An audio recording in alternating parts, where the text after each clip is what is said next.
legitimately awesome. Hey guys, it's that Beanie Guy here, and we're going to be deck profiling my friend's Mermail's deck. A little bit of a spill there. Water goes splash. Alrighty, go when you're ready.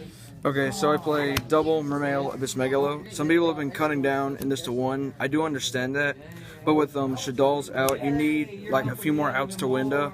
So you can summon Lindy, and then crash Lynn, make Megalo, and then Megalo will just get over Winda, and it's more searches for Sphere. Yep. And then one lead, he's really good just because he can get over like really big things.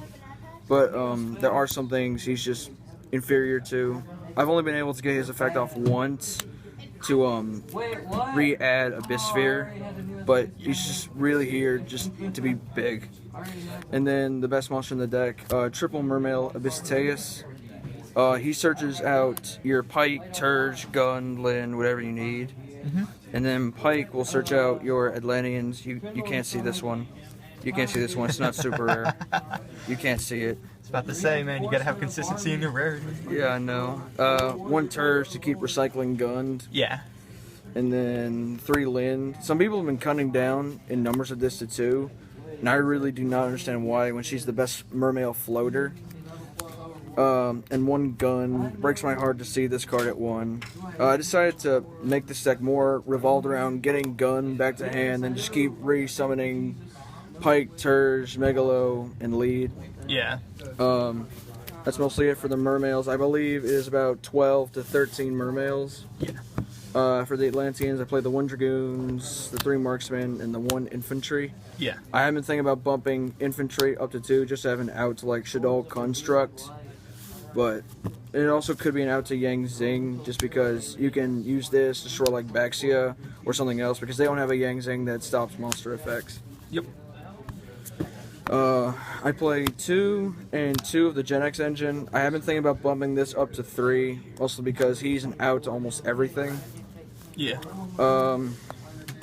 Title, it's title, it's in Mermails. Water deck, you gotta have it. And then this is my friend's recommendation, Deep Sea Diva. But people using Breakthrough Skill or Fiendish Chain, you want to keep this going, because this will eat up all the breakthrough skills. That way you can keep your plays going with like Pike or Turge.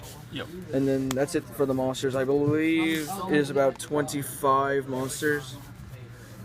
I guess this is a 41 card deck. And then I play for spells, double salvage, because I want to keep Gun recycled, just keep it going, just keep the infinite loop with Gun going. And then double soul charge. Ah, the most hated card in the deck, I bet. I actually really do not use it all that much, mostly because I just keep Gun looping and looping. I usually sight at least 1 out every game. Yeah. I only main deck double space instead of 3. The reason I main deck space instead of upstart is because Vanity's Emptiness is a thing. Yeah. And the last spell I play is 1 Allure, because Gen X controller can really clog in your hand. Like, if you open double controller, you've basically lost that game. Yeah. Because Undyne won't get its searches going. It is 7 spells. For the traps, I play double Abyss Sphere. It's Abyss Sphere. It's broken. If you're a Mermail player and you're not playing Sphere, you're not. There's something not right with you.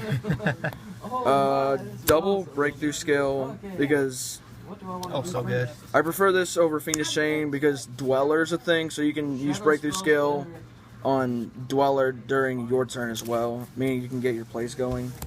Double Deep Prison to stop Shadal Window or Shadal Construct. And then the last spell I play, it actually has been doing really well, is double Phoenix Wind Blast. Oh, yeah. Because if you can keep Gun recycling, and then this card just discards Gunned, so not only do you get to bounce back like Winda or Construct, but you also get a free powerhouse off of that. My personal opinion, I think you should at least have 2 of those in your side deck. At least. Like, if you don't main deck this or side deck this, another card you could run is Back to Square One, which I have seen. Oh, yes. Which I looked up a deck profile of a Burning Abyss deck. I think it was Jamie the Kid 00 or something like that. Yep. I think that was his profile. He was main decking double Back to Square One, which I thought was really great. So a little shout out to him because he inspired me to play Mermails. But yeah, if you're not running Wind Blast, you could at least be running Back to Square One. Alright. For the extra deck, I just want to say right now, the extra deck is not finished. It can be like your own personal preference because I don't have a job, not that much money, so I can't really get any of the expensive stuff. But I can tell you what to cut or what to add. The only rank 7 I currently have is 1 Gaios. You need Draco or Big Eye, at least Big Eye. 1 Bahamut Shark. He helps get, where are you? This out. 1 Abyss Trite. When Trite's destroyed, you can summon a Mermail from your graveyard. If I was playing Aqua Spirit or Oshia, I'd at least bump Trite up to 2. 1 Black Ship as an outside of hands. Cowboy can steal games, but you can probably cut this if you want to. 1 Ragna Zero because Bujins and Fire Fists are a thing. 1 Rhapsodian Berserk because I hate Lightsworns. 1 Mech Equipped Engineer to keep everything safe. 1 Nightmare Shark. He's the reason why I don't run Heartland Draco because you make 3s more than you do 4s. Yeah. 1 Leviair because you can banish Gen X controller. Like if you have a Megalo or a TSL and you play Leviair, you can use Leviair effects, summon, controller, synchro, make Leo. 1 Zenmains. Yep. And that's it for the Exceeds. For the synchros, I play 1 Gungnir, Dragon of the Ice Barrier. 1 Duloran, Tiger King of the Ice Barrier. Leo, and I'm going to cut Catestor for Armides. What I would personally cut, I would cut Catestor, Zenmains, I want to say Ragna Zero, Cowboy, and I would replace it with Draco, Big Eye, Dweller, Armides. And if you want to, you can run Exodon and 101. I personally would. But the thing is, though, the extra deck is so tight, you almost hardly have any space for it. So, you do have to make some close calls with your extra deck. For the side deck, it's just okay so far. It has done fairly well, mostly against every other deck. I played double Penguin Soldier. Yeah. When Evil Swarms were really popular, people were running Snowman Eater, but because Shaddolls are now a big thing, you can run this instead. And what's best about this card is it is searchable through Abyss Spike. Oh yeah. Double Flying Sea because Satellars are a thing. Double Soul Release against Bujins as well as Lightsworns. Because if they have multiple Lightsworns, you use Soul Release, they can't drop JD.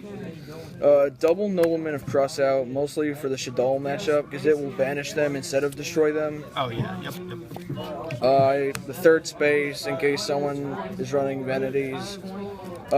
Double Swords of Concealing Light. I am going to cut this, just want to say now. But if you are wanting to side deck this, it's good against Bujins as well as Noble Knights.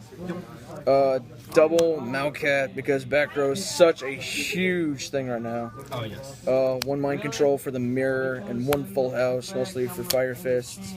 I got you. And then we have these as tokens. The pretty tokens. Yeah. That's pretty much it for the deck. Alright, is that it, man? Yeah, that's it. Alright, thanks for the profile.